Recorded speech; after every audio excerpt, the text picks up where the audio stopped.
So first right, so ফার্স্টে 5 মিনিটের মধ্যে আমরা আজকের যে কুইজটা নিলাম তার কোশ্চেন 15টা একটু সলভ করে নেই।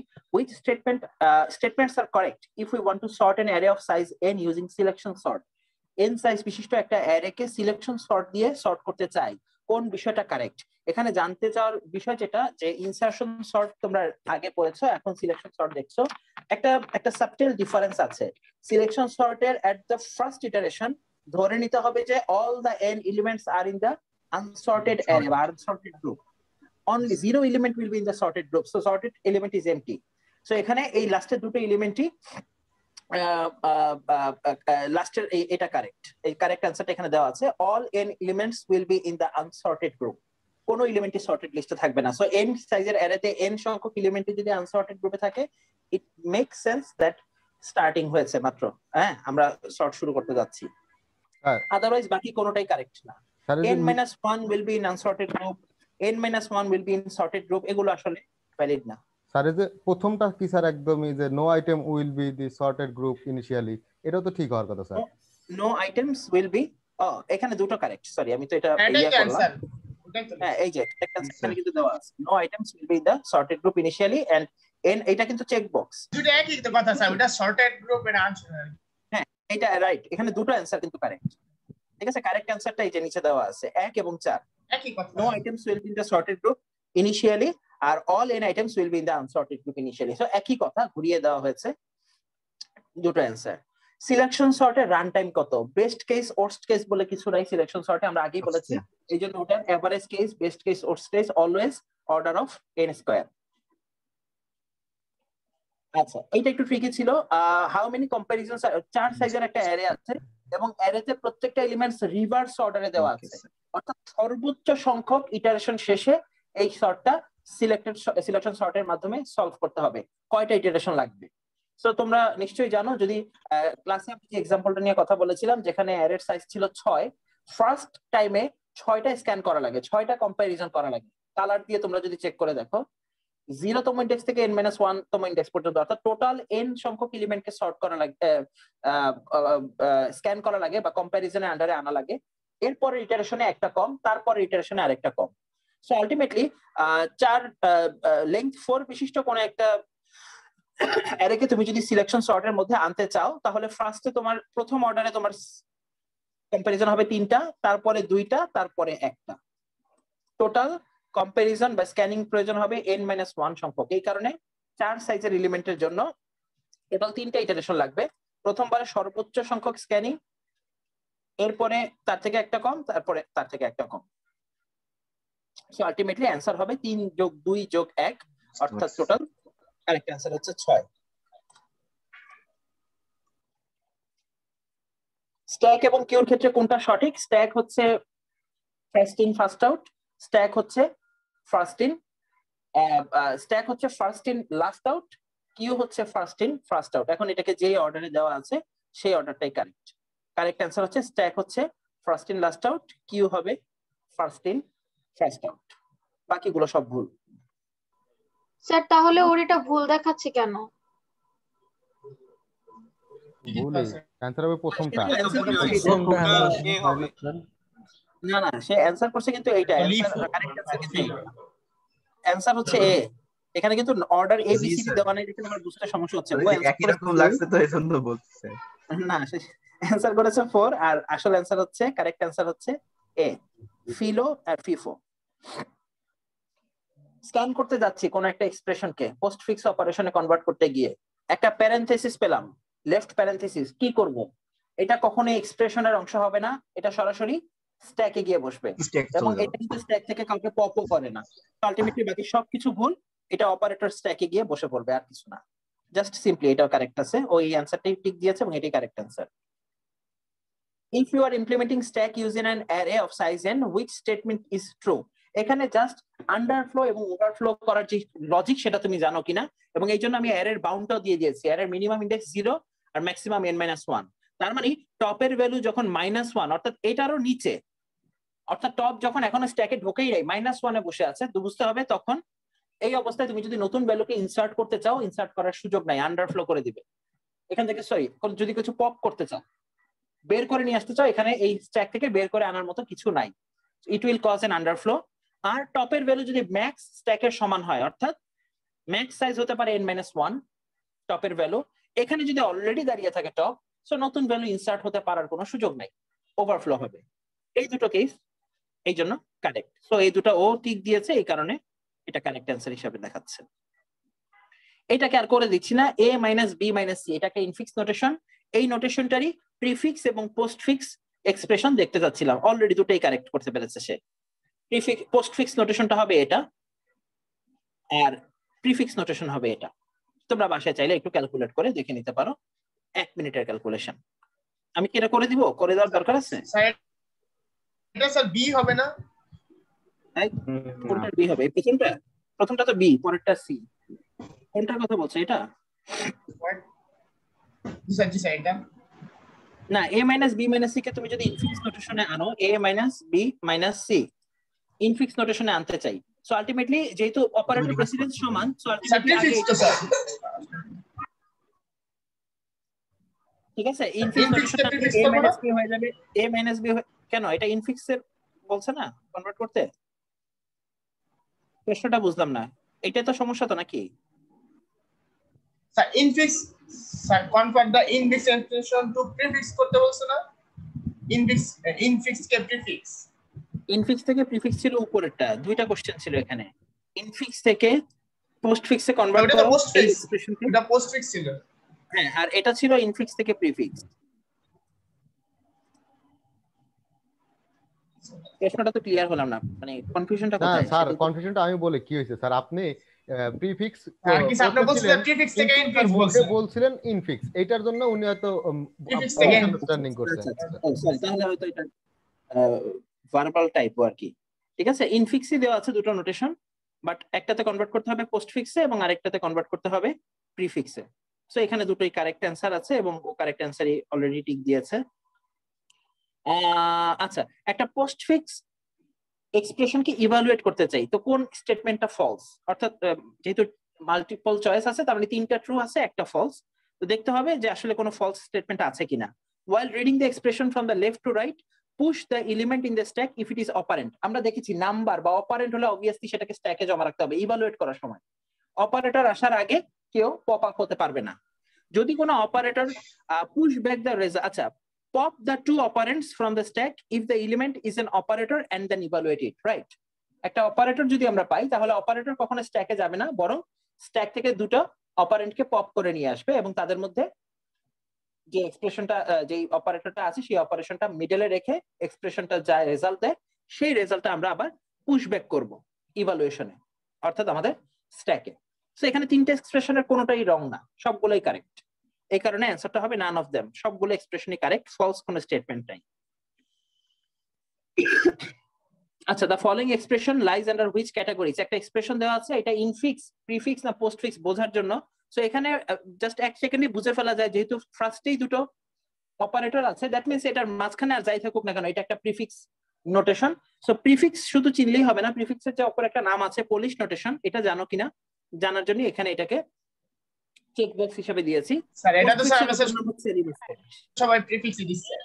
এগুলো মানে আমাদের যেটা দুটো অপশন দেওয়ার যে মানে দুটো অপশনে যে ক্লিক করতে পারবো, আমি তো এটা দেইনি, আমি জাস্ট একটা কারেক্ট হবে বুঝে আমি একটা দিয়ে চলে আসছি। মানে কিন্তু প্রশ্নে তো তোমরা দেখতে পেয়েছো, আমি তো আগেই বলেছি অনেকেই। স্যার এটা কি স্যার 0.5 দেওয়া যায় না? মানে আমার এরকম দুইটা কোশ্চেন ভুল হয়েছে স্যার, আমি এরকম দুইটা কোশ্চেন ভুল করছি, এটা একটা ভুল করছি আর ফার্স্ট আর একটা ভুল করছি। যদি ইন্টারমিডিয়েট, এটা যদি কেউ এসএসসি বা ইন্টারমিডিয়েটের ছাত্ররা আমাকে বলতো যে স্যার আমি এই জিনিসটা বুঝি নাই, আমাকে এটা দেন, আমি কিন্তু কুইজ শুরুর আগে এটার ব্যাপারে ইনস্ট্রাকশন দিয়েছি না? এমন যদি হতো যে আমি বলি নাই যে আমার কোশ্চেনে মাল্টিপল চয়েসে দুটো পার্ট, একটা বেসিক তাই না, 4টা থেকে একটা, আর একটা থাকবে আমাদের রেডিও বাটন, একটা তোমাকে বুঝে নিতে হবে কিন্তু।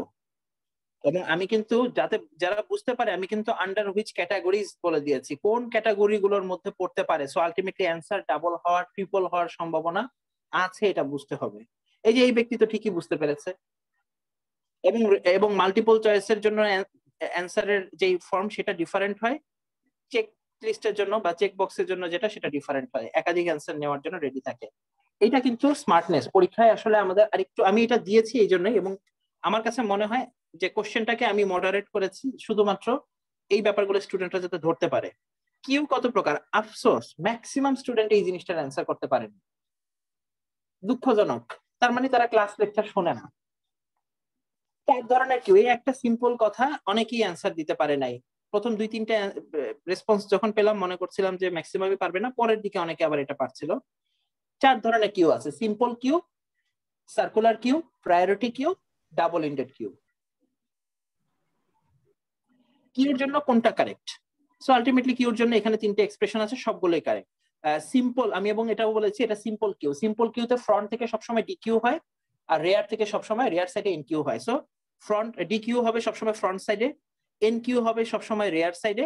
আর ইনিশিয়ালি যখন কিউটা এমটি তখন ফ্রন্ট রেয়ার দুজনই দাঁড়িয়ে থাকে দুটো ইনভ্যালিড পজিশনে, n-1 তম ইন্ডেক্সে, যাতে কাজ শুরু করার সময় ফ্রন্ট রেয়ারকে কিউর ভ্যালিড কোন একটা পজিশনে আনা যায়, 0-তে আনা যায়। সো এখানে 3টে এক্সপ্রেশনই correct, all of them. Simple কিউর ড্রব্যাকটা কি? সর্বশেষ ক্লাসে এটা আলোচনা করেছিলাম যে সিম্পল কিউতে যখন এন কিউ করতে প্রবলেম নাই, এন কিউ করলে তো কিউর লেন্থ বাড়ে, বাট ডি কিউ করতে চাইলে প্রত্যেকটা ডি কিউর সাথে সাথে ইউজেবল স্পেস ডিক্রিজড হয়ে যায়। অর্থাৎ কিউর লেন্থ যেটা শ্রিঙ্ক হয়ে যায়, এটা আর পরবর্তীতে পিছনে যে ফাঁকা স্পেস গুলো রয়ে গেছে এটা আনইউজেবল হয়ে যায়, অথচ ফ্রি স্পেস। এইটাই প্রবলেম। ওভারফ্লো হয় ফ্রিকুয়েন্টলি, আন্ডারফ্লো হয় ফ্রিকুয়েন্টলি, এগুলো প্রবলেম না। ওভারফ্লো আন্ডারফ্লো হবেই যদি তুমি লিমিট ক্রস করো, এটা যে কোনো কিউর প্রবলেম, এটা সিম্পল কিউর কোনো প্রবলেম না। বেসিক্যালি এটা কোনো ধরনের ডেটা স্ট্রাকচারেরই প্রবলেম না, সবারই লিমিট আছে স্পেসের। সো ওই লিমিট ক্রস করে ফেললে ওভারফ্লো হবে। ফাঁকা ফাঁকা কিউ, ফাঁকা অ্যারে, ফাঁকা স্ট্যাক থেকে টান দিলে আন্ডারফ্লো হবে, এটা কমন জিনিস, এটা কোনো প্রবলেম নেই। আর প্রত্যেকটা এন কিউর সাথে কিউর লেন্থ বাড়বে, এটা স্বাভাবিক ঘটনা। প্রত্যেকটা এনকিউ করবো, রেয়ার সামনে চলে যাবে ফ্রন্টের থেকে, কিউর লেন্থ বেড়ে যাবে, এটা কোনো প্রবলেম না। প্রবলেম বা ড্রব্যাক শুধু এটাই। আর লাস্টে এখানে একটা প্রশ্ন ছিল যে সার্কুলার কিউতে যদি এই ঘটনাটা ঘটে, শেষ ক্লাসে আলোচনা করেছিলাম, ফ্রন্ট 0 রেয়ার -1-এ দাঁড়িয়ে আছে, কোন ক্ষেত্রে এই কারণে ওভারফ্লো হওয়ার সম্ভাবনা থাকে? আমরা জানি সার্কুলার কিউতে ওভারফ্লো হওয়ার কন্ডিশন দুটো, তার মধ্যে একটাকে আমি এখানে দিয়েছি। ফ্রন্ট 0-তে দাঁড়িয়ে আছে, রেয়ার চলে গেছে n-1 বা সাইজ -1 তম পজিশনে। কখন এটা হতে পারে? এটা শুধুমাত্র তখনই পসিবল যখন একটাও ডিকিউ হয়নি, কোনো ডেটাকে তুমি তুলে আনো নাই, বাট n সংখ্যক এনকিউ করেছো। অর্থাৎ ফ্রন্ট 0-তে গিয়ে দাঁড়িয়েছিল, এরপরে আর সরার সুযোগ পায়নি, বাট রেয়ার এক ঘর করে টান দিয়ে, যেহেতু n সংখ্যক এনকিউ করেছো, রেয়ার ফার্স্টে ছিল -1-এ, এরপরে n সংখ্যক এনকিউ করার পরে সে গিয়ে দাঁড়িয়েছে n-1-এ। এখন নতুন এলিমেন্ট আসতে গেলে সে আসতে পারবে না। এটা সিম্পল কিউর জন্য প্রবলেম, এটা আন্ডারফ্লোর শর্ত, এটা সার্কুলার কিউর জন্য আন্ডারফ্লোর একটা শর্ত, one of the conditions. So এখানে এই জন্যই এখানে ওর কন্ডিশনটা ভুল হয়েছে, অল অফ দেম হবে না, এটা হবে n সংখ্যক n queue, but 0 dequeue করার কারণে এটা হয়েছে।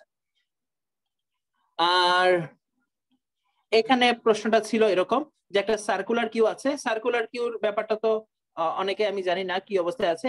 কিউর সাইজ 5, তার মানে কিউর সর্বপ্রথম ঘরটা হচ্ছে 0 আর সর্বশেষ ঘর হচ্ছে 4।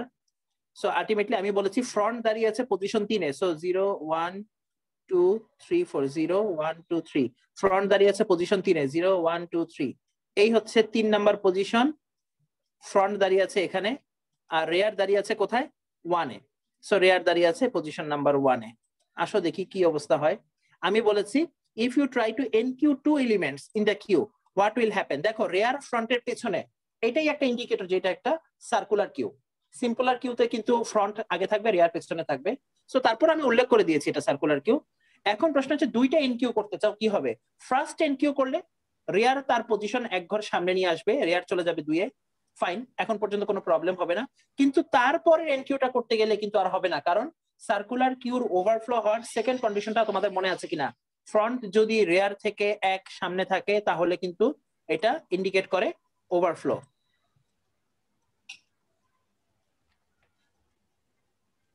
আলটিমেটলি সেকেন্ড এনকিউটা আর হবে না, তার আগেই মেসেজ চলে আসবে যে এটা একটা ওভারফ্লো ঘটাতে চায়। এবং আসলে রেয়ার যদি এই পজিশনে চলে আসে, ফ্রন্ট যদি এখানে থাকে, তার মানে অলরেডি ফ্রন্টের সামনে, এবং রেয়ার এখানে আসার কারণ হচ্ছে এখানকার সমস্ত ডেটাকে সে সমস্ত পজিশনে অলরেডি ডেটা বসে গেছে,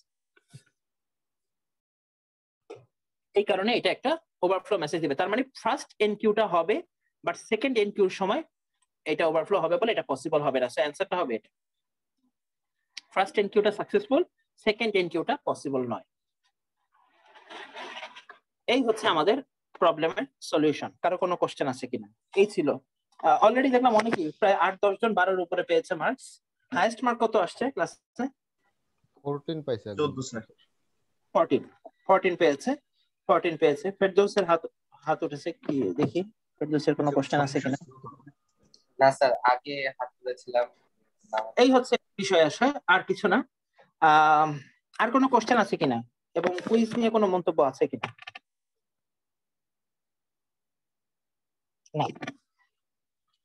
না থাকলে আমি খুব সংক্ষেপে জাস্ট 15 মিনিটে আমাদের ডাবল ইন্ডেড কিউর যে ব্যাপারটা যেটা বাকি রয়ে গেছে সেটাকে জাস্ট একটু আলোচনা করে দেই। ডাবল ইন্ডেড কিউ কিভাবে ইমপ্লিমেন্ট করতে হবে, আমি দুটো লিংক শেয়ার করে দিব। সেম ঘটনা দুই জায়গায় আছে, একটু স্টাডি করে নিতে হবে পরীক্ষার জন্য। মূলত ডাবল ইন্ডেড কিউ নিয়ে গতদিন যখন কথা বলছিলাম, আমি বলছিলাম যে ডাবল ইন্ডেড কিউর স্পেশালিটিটা কি, কেউ বলতে পারে? What is the major? Sir এটার স্পেশালিটি হচ্ছে ফ্রন্টে এনকিউ ডিকিউ হবে, আবার রেয়ারেও এনকিউ ডিকিউ হবে, এটা বুঝছি। রাইট। বাট অন্যান্য তার আগের যে কিউ গুলো দেখেছিলাম, সার্কুলার কিউ, সিম্পল কিউ, এগুলোতে কি ফ্রন্টে কখনো এনকিউ করা যেত? ফ্রন্টে নতুন ডেটা আসতে পারতো না। ফ্রন্ট সবসময় ট্র্যাক রাখতো ডিকিউ করার জন্য, এখান থেকে সার্ভিস পাবে। আর রেয়ারে কখনো কিন্তু ডিকিউ হতো না, রেয়ার কখনো সার্ভিস দেওয়ার মোডে থাকতো না, রেয়ারে নতুন এলিমেন্ট এসে অ্যাড হতো, এনকিউ হতো। এটাই সার্কুলার কিউ এবং সিম্পলার কিউর জন্য সহজ শর্ত ছিল। বাট এই প্রথম আমরা একটা ডেটা স্ট্রাকচার বা কিউ কে ইমপ্লিমেন্ট করতে যাচ্ছি যেখানে দুই ধরনের অপারেশন করা সম্ভব। তার মানে এখন আমাদের অপারেশন হচ্ছে 4টা: ফ্রন্টে এনকিউ, ফ্রন্টে ডিকিউ, রেয়ারে এনকিউ, রেয়ারে ডিকিউ। সো আলটিমেটলি ফ্রন্টে থাকা অবস্থাতেও আমাকে ওভারফ্লো আন্ডারফ্লো চেক করার দরকার হতে পারে। অর্থাৎ ফ্রন্টে যদি তুমি কিছু এনকিউ করো, এনকিউ করার আগে তোমাকে অবশ্যই ওভারফ্লোর কন্ডিশন চেক করে নিতে হবে। ফ্রন্টে থেকে তুমি যদি ডিকিউ করো তাহলে ফ্রন্টে থাকা অবস্থায় তুমি আন্ডারফ্লো ঘটছে কিনা সেই কন্ডিশন চেক করে নিতে হবে। Same goes for rear. রেয়ারে এনকিউ করতে চাইলে ওভারফ্লো এবং ডিকিউ করতে চাইলে ওখানে আন্ডারফ্লোর কন্ডিশন গুলো চেক করে আসতে হবে, তারপরে তোমাকে কাজ করার সুযোগ দিবে। সো কাজগুলোর জন্য আমরা আসলে 4টা অ্যাপ্লিকেশনের সেট সবসময় রেয়ার করি: insert front, insert rare, delete front, delete rare. অর্থাৎ ফ্রন্ট থেকে ডিলিট, ফ্রন্ট থেকে ইনসার্ট, রেয়ারে ডিলিট, এই 4টা অপারেশন এবং এদের সাথে সাপোর্টিং এবং সাপ্লিমেন্টারি আরো 4টা ফাংশন কাজে লাগে। অর্থাৎ ওভারফ্লো হয়ে যাচ্ছে কিনা সেটার জন্য ইজ ফুল, আন্ডারফ্লোতে আছে কিনা সেটার জন্য is empty. Get front, get rear আসলে বেসিক্যালি কারেন্ট ফ্রন্ট এবং কারেন্ট রেয়ারে থাকা পজিশন দুটাকে বা এলিমেন্ট দুটাকে জাস্ট রিটার্ন করে দেয়। অর্থাৎ আমি দেখতে চাই এখন সামনে সার্ভিস পেলে কে পাবে, বা সামনে যদি নতুন যে পজিশনে একটা এলিমেন্ট এসে লাস্ট সর্বশেষ লাইনে দাঁড়িয়েছে কে, রেয়ারের সর্বশেষ যুক্ত এলিমেন্ট অথবা ফ্রন্টে থাকা সর্বপ্রথম ব্যক্তি যে লাইনের প্রথমে আছে। এই লাইনের প্রথম আর লাস্ট ব্যক্তিকে দেখার জন্য আমরা গেট ফ্রন্ট, গেট রেয়ার নামে দুটা ফাংশনকেও রেখেছি, আদারওয়াইজ আর কিছু না। মূলত আমাদের জন্য ইম্পর্টেন্ট কাজ হচ্ছে এই 4টার জন্য ফাংশনের জন্য অ্যাক্টিভিটি রেডি করা। এখন কি করতে পারি, একটা সহজ ব্যাপার আগে বলে নিই এই ভিজুয়াল ইমপ্লিমেন্টেশন থেকে। যেহেতু ফ্রন্ট এবং রেয়ার দুই পজিশনেই এবার ইনসার্ট এবং ডিলিট করার সুযোগ আছে, খেয়াল করে দেখো যে কোনো ধরনের এনকিউতে কি হয়, কিউর সাইজ বড় হয় না ছোট হয়, এটা একটু বলো। ফর এনি এনকিউ,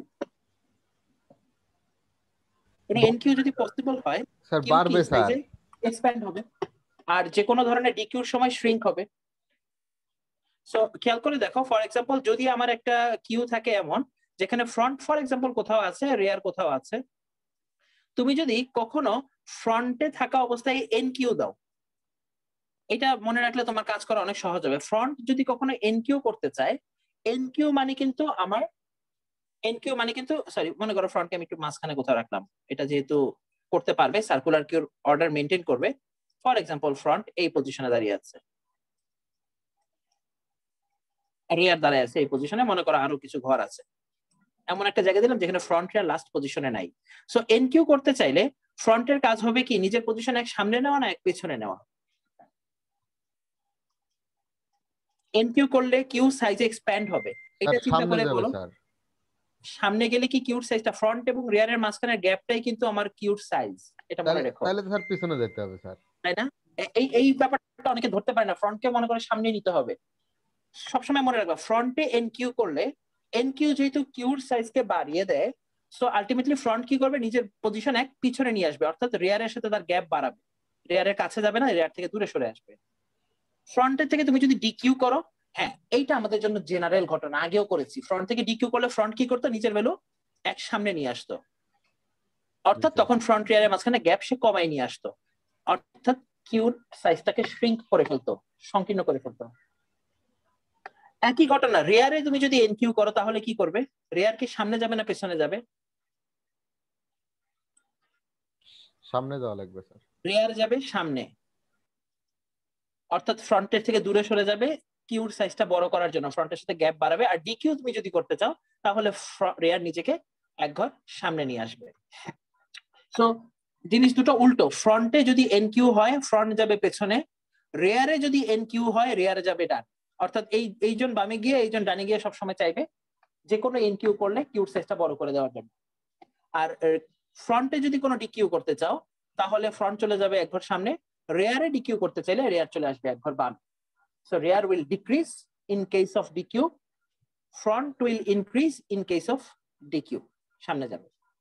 এই চারটা ঘটনা যদি মনে রাখতে পারো, এখন তোমার জন্য এই চারটা ফাংশন লেখা আসলে আর কোনো ব্যাপারই না। আসো আমরা একটু চেক করে দেখি কিভাবে এই ফাংশন গুলো জেনারেট করতে হয়। সো আলটিমেটলি ইনিশিয়ালি ফ্রন্ট এবং রেয়ার দুজনকে আমরা -1 এ রাখতে পারি। এখানে তারা বলছে যে চাইলে রেয়ারকে ইনিশিয়ালি 0 রাখা যায়, বাট এই নোটেশনটা তোমরা ফলো না করে চাইলে ইনিশিয়ালি ফ্রন্ট এবং রেয়ারের যে ঘটনা আমরা আগে জানতাম দুজনকেই কোথায় রাখা, -1 এ রাখতে পারো, কোনো সমস্যা নেই। কাজ শুরু হলে অটোমেটিক্যালি ফ্রন্ট রেয়ারকে 0 নিয়ে আসা হবে প্রথম ইনসারশনের সময় বা প্রথম ইনকিউর সময়। আচ্ছা, আমরা যেটা করব এখন, আমরা চারটা ফাংশন কিভাবে করব সেটাকে আমরা নিয়ে আসছি, খেয়াল করে দেখো। Insert elements at rear end, রেয়ারে আমরা কোনো একটা এলিমেন্টকে ইনসার্ট করতে চাই, আমরা আগেই বলেছি, তার মানে এনকিউ করব rare side, that means rare তার পজিশন সবসময় এক ঘর ডানে নেবে। ছবিটা একটু এঁকে দিই প্রত্যেকটা কেসে, তাহলে বুঝতে সুবিধা হবে। রেয়ার আছে এখানে, ফ্রন্ট আছে সামহেয়ার অ্যারাউন্ড এখানে, আমরা একটা নতুন ভ্যালুকে ইনসার্ট করতে চাই, তো করব কোন এন্ডে, দুই এন্ডই তো করা পসিবল, আমরা করতে চাই রেয়ারের এন্ডে। সো আলটিমেটলি রেয়ার যেদিকে পয়েন্ট করে আছে, রেয়ার ফার্স্টে যেটা করবে, যখনই আমরা কোনো এনকিউর কাজ করতে চাই তার আগে যে প্রিকশনারি ফাংশন চেকিংটা আসবে সেটা হচ্ছে ওভারফ্লো হচ্ছে কিনা, সেটা আমাদের আগে চেক করে নিতে হবে। সো আলটিমেটলি আমাদের ডাবল ইন্ডেড কিউটা ফুল আছে কিনা সেটা চেক করে নিতে হবে ইজ ফুল ফাংশনকে কল করে, বুলিয়ান। ওই ফাংশন যদি আমাদেরকে বলে যে না এখন পর্যন্ত ওভারফ্লো হওয়ার সমস্যা নাই, আপনারা কাজ সামনে নেন, তাহলে যেটা করব আমরা রেয়ারের পজিশনটাকে একবার চেক করব। আচ্ছা, এটাও একটু বলে রাখি, রেয়ারকে আমি কোন পজিশনে দাঁড় করালাম সেটা আবার একটু মাথায় রাখতে হবে। এখানে অনেকগুলো পজিশন আছে, ভালনারেবল পজিশন দুটো, একটা হচ্ছে ফার্স্ট পজিশন আর একটা হচ্ছে এই অ্যারের লাস্ট পজিশন। কেন এই দুটো পজিশনকে ভালনারেবল বললাম বলো দেখি? সার্কুলার কিউর কথা মনে আছে? n-1 তম ঘরের পরের ঘরটা কি n তম ঘর হবে না 0 তম ঘর হবে? সার্কুলার কিউর ঘটনা যদি কারো মনে থাকে, n-1 তম ঘরে যদি আমি দাঁড়িয়ে থাকি, পরবর্তী নতুন এলিমেন্টকে আসার সুযোগ দিব কোথায়? 0 যাবে স্যার, 0 তম এলিমেন্টে। আর যদি কখনো 0-তে দাঁড়িয়ে থাকি, আমাকে আরো পিছনে যাওয়া দরকার হয়, তো পিছনে না গিয়ে আমি যাব কোথায় আসলে আলটিমেটলি n-1 এ। অর্থাৎ এমন একটা ব্যবস্থা করতে হবে যাতে আমরা কখনো এই রেঞ্জের বাহিরে গিয়ে না পৌঁছাই, সবসময় যেন সার্কুলার নোটেশনে এর মধ্যেই থাকি। মিডল কোন একটা ঘরের থেকে এই সমস্যাটা নাই, এক ঘর পিছনেও একটা ভ্যালিড ইন্ডেক্স, সামনেও ভ্যালিড ইন্ডেক্স, সো এই জন্য এই দুটোকে আসলে ভালনারেবল বলা হচ্ছে। তো এই কারণেই যখন রেয়ার এন্ডে তুমি কোনো কিছুকে এনকিউ করবে, রেয়ার এন্ডে এনকিউ করবে, তখন আমরা ফার্স্টে তো চেক করে নিলাম যে ওভারফ্লো হচ্ছে কিনা এনকিউর জন্য, না ওভারফ্লো হচ্ছে না। এখন চেক করব রেয়ার বর্তমানে দাঁড়িয়ে আছে তো আছে কোথায়। মজার ব্যাপার, রেয়ার খেয়াল করে দেখো, এনকিউ হলে রেয়ার কিন্তু নিচেকে এক ঘর সামনে নিয়ে যাবে, সো ব্যাপারটা হচ্ছে এখানেই। সো এখন খেয়াল করে দেখো রেয়ার কোথায় থাকলে তোমার জন্য প্রবলেম, 0-তে থাকলে না n-1 এ থাকলে? n-1 এ থাকলে প্রবলেম। রেয়ার যদি কখনো লাস্ট ঘরে দাঁড়িয়ে থাকে তাহলে কিন্তু তোমাকে রেয়ারের পজিশন এক বাড়িয়ে সামনের ঘরে আনতে দেওয়া যাবে না, যেতে হবে কোথায়, রিসেট করে তাকে নিতে হবে 0-তে। আর আদারওয়াইজ n-1 তম ঘর বাদে অন্য যে কোনো ঘরে যদি রেয়ার থাকে তাহলে কোনো প্রবলেম নাই, রেয়ারের পজিশন 1 ইনক্রিমেন্ট করো এবং সেই পজিশনে নতুন ভ্যালুকে আসতে দাও। ব্যাপারটা কি বুঝাতে পারলাম কিনা? রেয়ারের ভ্যালু যদি সাইজ -1 বা লাস্ট ইন্ডেক্সে গিয়ে পৌঁছায়, এখানে যদি এনকিউ করার একটা কমান্ড আসে তাহলে কিন্তু আমি রেয়ারের ভ্যালুটা 1 ইনক্রিমেন্ট করতে পারি না। আমাকে মডুলো অপারেটর, মডুলো অ্যারিথমেটিকের কাজ করে আমাকে এই প্রবলেমটা সেট করতে হবে। সো মডুলো অ্যারিথমেটিকের কাজও করতে পারো, অথবা তুমি ম্যানুয়ালি, তুমি জানোই যে তুমি লাস্ট পজিশনে আছো, সো পরবর্তীতে তোমাকে যেতে হবে ফার্স্ট পজিশনে। এখানে দেখতেছি যে যে দেন হচ্ছে রেয়ারে আমরা 0 বানায় দিলাম যদি এই রেয়ার যদি সবার শেষে থাকে, কিন্তু আমার ফ্রন্টটা যদি আবার ওই 0তেই থাকে তাহলে তো প্রবলেম হবে স্যার। ফন্ট 0তে থাকবে না, কারণ কি জানো, এই যে তোমাকে এই জন্যই আমরা এই জিনিসটা ইয়ে করতে পারছি না। যদি এইখানে থাকা অবস্থায় তুমি আগেই ওভারফ্লোর কন্ডিশনটা চেক করে আসো, তোমার মনে আছে ওভারফ্লোর কন্ডিশনটা কি? জি স্যার, ওভারফ্লো কন্ডিশন হচ্ছে ফ্রন্ট রেয়ারের থেকে এক ঘর সামনে, সার্কুলার কিউতে রেয়ার যদি এখানে থাকে তার এক ঘর সামনে কি আসলে এই ঘরটা না? জি স্যার। সো ফ্রন্ট যদি এখানে থাকে আর রেয়ার যদি এই জায়গায় দাঁড়িয়ে থাকে, প্রথমেই তো তুমি এনকিউ করার কাজই করতে দিবে না তোমাকে। কন্ডিশন ইজ ফুল তোমাকে ইয়েস বলে দিবে যে না এটা ফুল। ব্যাপারটা বোঝা গেছে? আমি এই কন্ডিশনটা আনি নাই, আমি মানে এমন একটা সিনারিও নিছি যেখানে এনকিউ করা যায়, আর না করা গেলে তোমার টেনশন নাই। ওই সার্কুলার কিউতে যে দুটো কন্ডিশন আমরা চেক করতাম মনে আছে এনকিউ ওভারফ্লোর জন্য, সেই দুটো কন্ডিশন চেক হয়ে হয় তোমাকে ইয়েস অথবা নো আগেই পাঠিয়ে দেওয়া হবে। ওটা চেক করেই আমরা এখানে আসব। এখানে এসে আমাদের দুটো কেস মাথায় রাখতে হবে। এক, রেয়ারের পজিশনটা সর্বশেষ পজিশনে কিনা, n-1 তম পজিশনে কিনা, তাহলে ম্যানুয়ালি পরবর্তীতে রেয়ারকে নিয়ে যেতে হবে 0তে এবং সেই পজিশনে ইনসার্ট করার সুযোগ দিব। আদারওয়াইজ n-1 ছাড়া রেয়ার যদি অন্য যে কোনো পজিশনে হয় আমাদের জন্য কোনো সমস্যা না, রেয়ারকে এক ঘর সামনে নিব, যেহেতু এনকিউ রেয়ার এক ঘর ডানে গিয়ে ফ্রন্টের সাথে তার গ্যাপ বাড়াবে এবং এবং ওই পজিশনে আমরা নতুন ভ্যালুকে ইনসার্ট করার সুযোগ দিব। এর রেয়ার তম পজিশনে নতুন আইটেমকে বসতে দিব, বাট তার আগে রেয়ারকে এই দুইটা কন্ডিশনের কোনো এক কন্ডিশন দিয়ে নতুন পজিশনে নেব। লাস্ট পজিশনে থাকলে 0তে, অন্য যে কোনো পজিশনে থাকলে তার পজিশন এক ঘর incremented. That is the whole procedure of inserting an element at the rear side, enqueuing at rear. Check overflow, then check where is the position of current position of rear. If it is the last index, then please manually set it to the 0th position.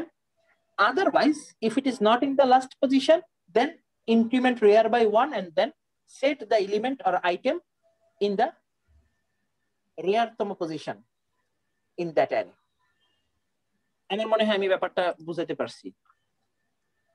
ফ্রন্টে যদি insert করতে চাও এবার কি করতে হবে? ফ্রন্টে insert করতে চাও, এখন খেয়াল করে দেখো ইনসার্ট করলে ফ্রন্ট নিজেকে কোথায় নেয়, সামনে নেয় না বামে নেয়? বামে নেবে স্যার, বামে। সো এখানে তোমার জন্য ভালনারেবল পজিশন হচ্ছে 0। যদি ফ্রন্ট আলটিমেটলি এই ফ্রন্ট এখানে দাঁড়াই থাকে, এখান থেকে তো আর পিছনে যাওয়া সম্ভব না। সো আলটিমেটলি ফার্স্টে চেক হবে, এই ঘটনায় আসার আগে তোমাকে চেক করতে হবে যে ওভারফ্লো ঘটছে কিনা, সেটা তো চেক করেই নিব। যদি সেটা আমাকে বলে না ওভারফ্লো হচ্ছে না, তাহলে ভিতরে ঢুকে ফ্রন্টের চেহারাটা চেক করবা। যদি ফ্রন্ট 0তম পজিশনে দাঁড়িয়ে থাকে বা ইনিশিয়াল পজিশনে থাকে, তাহলে আলটিমেটলি ফ্রন্টকে কোথায় নিয়ে যেতে হবে? n-1 বা সাইজ -1 তম পজিশনে, সার্কুলার কিউর নোটেশন মেইনটেইন করে। আদারওয়াইজ ফ্রন্ট এই 0তম পজিশনে না থেকে অন্য যে কোনো পজিশনে থাকলে কিন্তু সে একবার পিছনে আসতে পারে, কোনো সমস্যা নাই। সো ওই পজিশন ছাড়া অন্য কোনো পজিশনে থাকলে ফ্রন্টকে এক ঘর পেছনে আনবো এবং সেই পজিশনে নতুন কি বা এলিমেন্ট বা আইটেমকে ইনসার্ট হওয়ার সুযোগ দিব।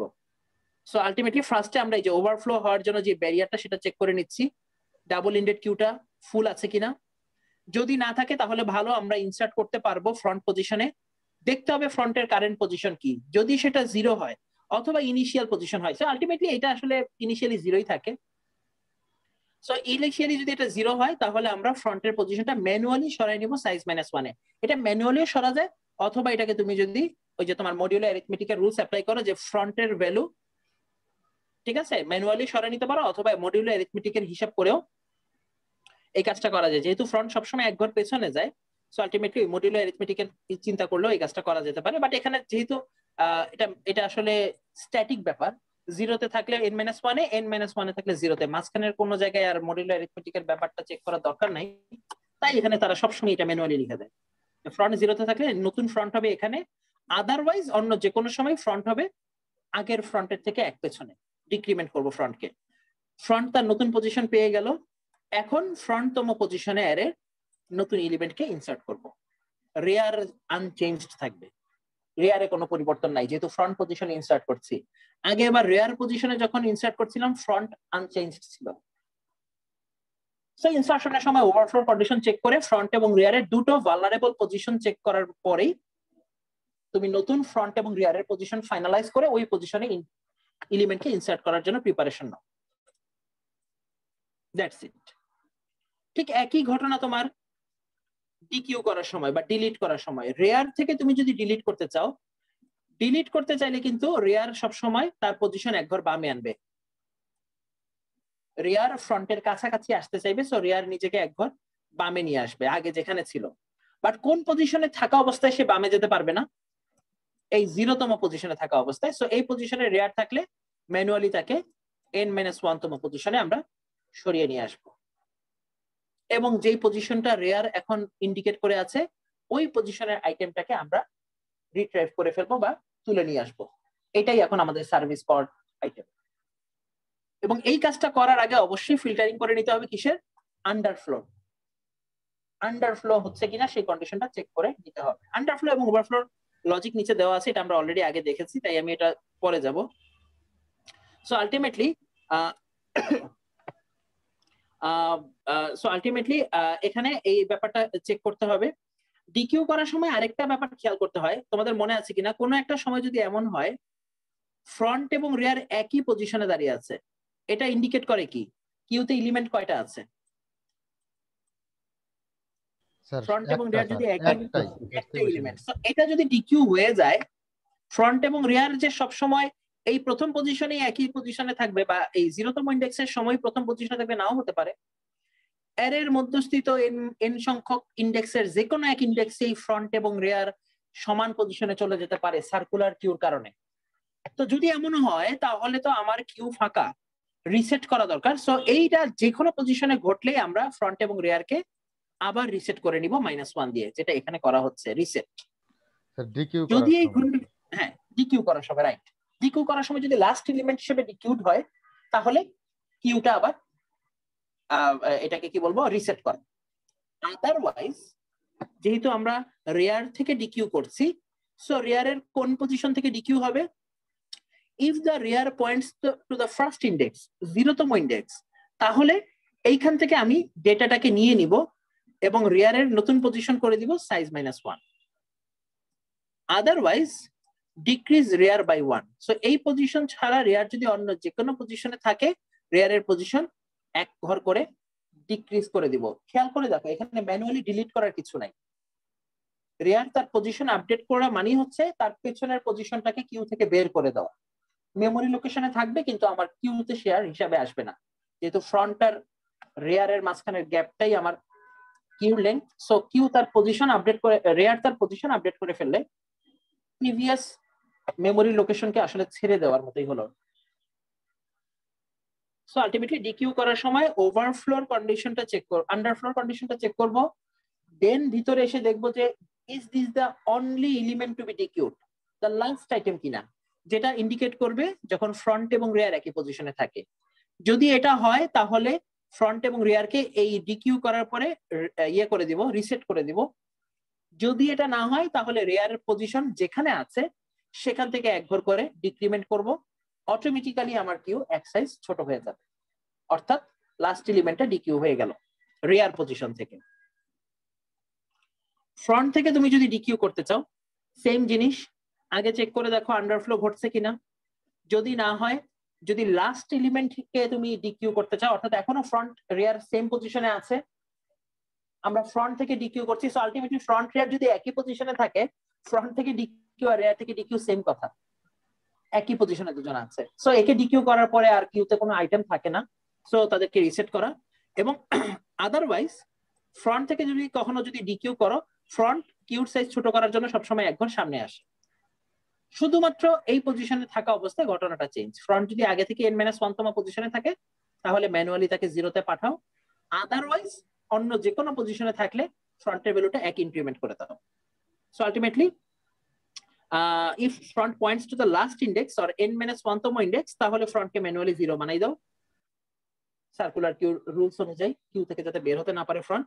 আর আদারওয়াইজ অন্য যে কোনো কেসে ফ্রন্টের ভ্যালু 1 ইনক্রিমেন্ট করো, অটোমেটিক্যালি ফ্রন্ট যেই পজিশনে আগে দাঁড়িয়ে ছিল, ফ্রন্ট যদি এখান থেকে তার পাশের ঘরে চলে আসে, আলটিমেটলি এই মেমোরি লোকেশনটাকে ফ্রি করে দেওয়া হলো, অর্থাৎ কিউর বাইরে ছেড়ে রাখা হলো। This is the whole notation of inserting and deleting elements from front and rear. এখানে জাস্ট এই ব্যাপারটাকেই দেখানো হয়েছে। আর অন্য যে ফাংশন গুলো তোমরা দেখতে চাও এখানে কাইন্ডলি তোমরা দেখে নিতে পারো। প্রত্যেকটা ফাংশন আমরা যা বলছি যে সুডোকোড আলোচনা করলাম সেটা ধরেই তৈরি করা আছে।